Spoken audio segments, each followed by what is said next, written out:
നമസ്കാരം. കോവൽ എപ്പോഴും പൂക്കുകയും കായ്ക്കുകയും ചെയ്യുന്ന ഒരു വള്ളിച്ചെടിയാണ് കോവൽ. വളരെ പെട്ടെന്ന് വളരുകയും ഫലം തരുകയും ചെയ്യുന്ന ഒന്നാണിത്. നൂറ്റാണ്ടുകളായി ഭക്ഷണമായും ഔഷധമായും ഉപയോഗിക്കുന്ന ഒന്നാണ് കോവൽ. ഇതിൽ ധാരാളം നാരുകൾ അടങ്ങിയിരിക്കുന്നു. കൂടാതെ ജീവകങ്ങൾ, ധാതുലവണങ്ങൾ എന്നിവയും ധാരാളമുള്ള ഒന്നുകൂടിയാണിത്. കോവൽ സമൂലമായും ഔഷധയോഗ്യമാണ്. ആസ്മ, മഞ്ഞപ്പിത്തം, അൾസർ എന്നിവയ്ക്ക് ഇത് സമൂലം ഉപയോഗിക്കാം. കോവലിൻ്റെ ഇലയും കായും തണ്ടും പ്രമേഹത്തിന് ഏറെ ഗുണം ചെയ്യുന്ന ഒന്നാണ്. കുട്ടികളുടെ കരപ്പിന് കോവലിൻ്റെ ഇലകൾ അരച്ച് മൃദുവായി പുരട്ടുന്നത് നല്ലതാണ്. കൂടാതെ പനി, ശ്വാസതടസ്സം എന്നിവയ്ക്ക് ഇതിൻ്റെ ഇലകളും വേരുകളും ഗുണം ചെയ്യും. കോവയ്ക്ക ആഴ്ചയിൽ 3 തവണയെങ്കിലും ഭക്ഷണത്തിൽ ഉൾപ്പെടുത്തുന്നത് പ്രമേഹ രോഗികൾക്ക് വളരെ നല്ലതാണ്.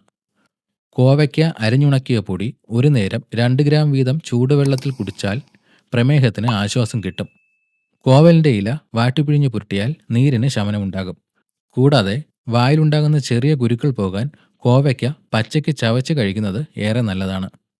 കയ്പ്പൻ കോവയ്ക്കയുടെ ഇല ചേർത്ത് എണ്ണ കാച്ചി പുരട്ടുന്നത് ചർമ്മരോഗങ്ങൾ മാറുകയും വരാതെ നോക്കുകയും ചെയ്യും. ഇതുപോലെയുള്ള ഹെൽത്ത് ടിപ്സിനായി ഈ ചാനൽ ഇപ്പോൾ തന്നെ സബ്സ്ക്രൈബ് ചെയ്യുക.